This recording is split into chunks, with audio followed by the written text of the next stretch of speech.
the Bible in 5 years. My name is Armando.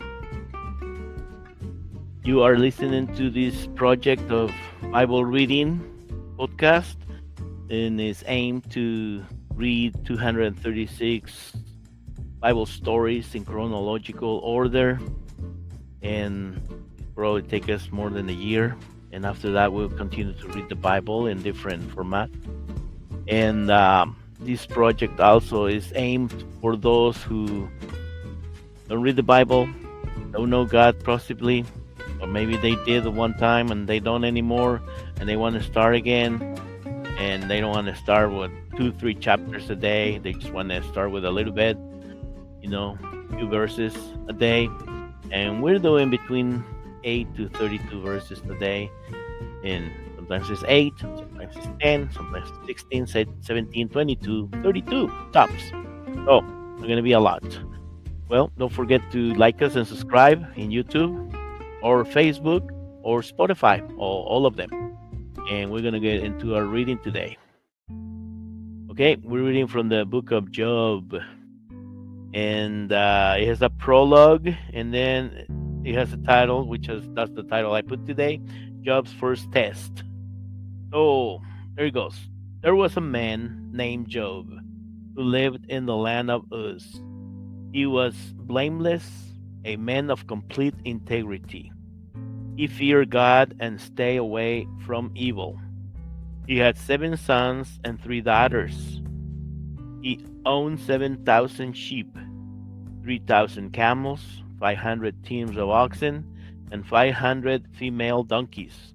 And he employed many, many servants. He was, in fact, the richest person in the entire area. Every year, when Job's sons had birthdays, they invited their brothers and sisters to join them for a celebration. On these occasions, they would get together to eat and drink. When these celebrations ended, and sometimes they lasted several days, Job would purify his children.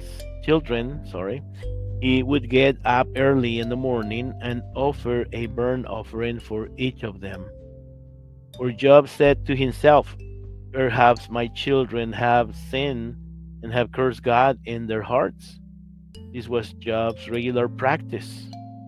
One day, the angels came to present themselves before the Lord.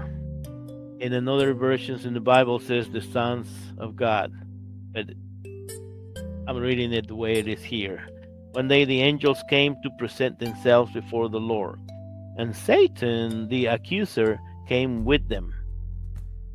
"Where have you come from?" the Lord asked Satan.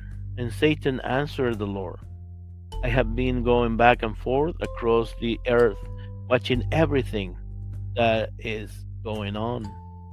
Then the Lord asked Satan, "Have you noticed my servant Job? He is the finest man in all the earth, a man of complete integrity. He fears God and will have nothing to do with evil."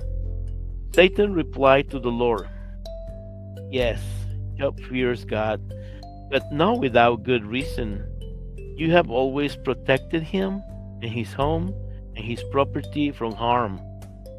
You have made him prosperous in everything he does. Look how rich he is.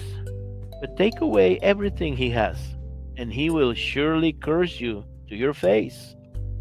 "All right, you may test him," the Lord said to Satan.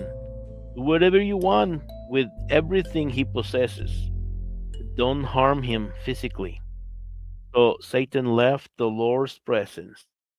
One day, when Job's sons and daughters were dining at the oldest brother's house, a messenger arrived at Job's home with this news: "Your oxen were plowing with the donkeys feeding beside them when the Sabaeans raided us.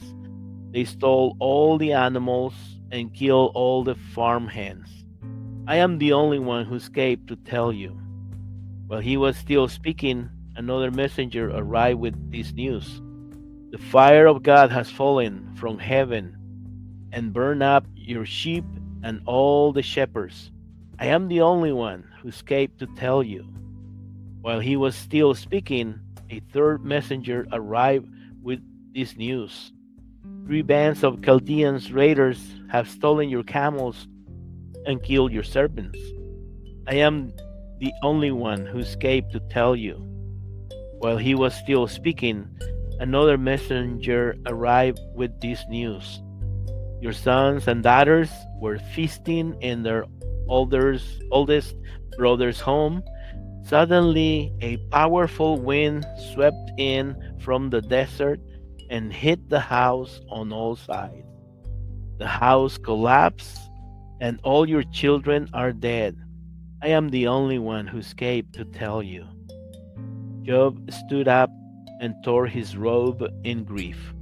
Then he shaved his head and fell to the ground before God. He said, I came naked from my mother's womb, and I will be stripped of everything when I die. The Lord gave me everything I had, and the Lord has taken it away. Praise the name of the Lord. In all of these, Job did not sin by blaming God. Wow, what a story. I always like to read this book. Very amazing. So, I hope you enjoy the reading with us.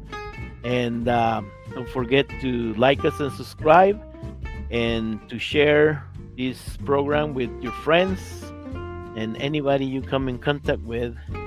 And this is a project aimed for the one, not for the 99. And it's for people who haven't read the Bible, don't read the Bible, don't know about the Bible, maybe they come across through YouTube or whatever. And if you're a Christian, you're welcome to listen or hear or watch, whatever, and we thank you for being with us today.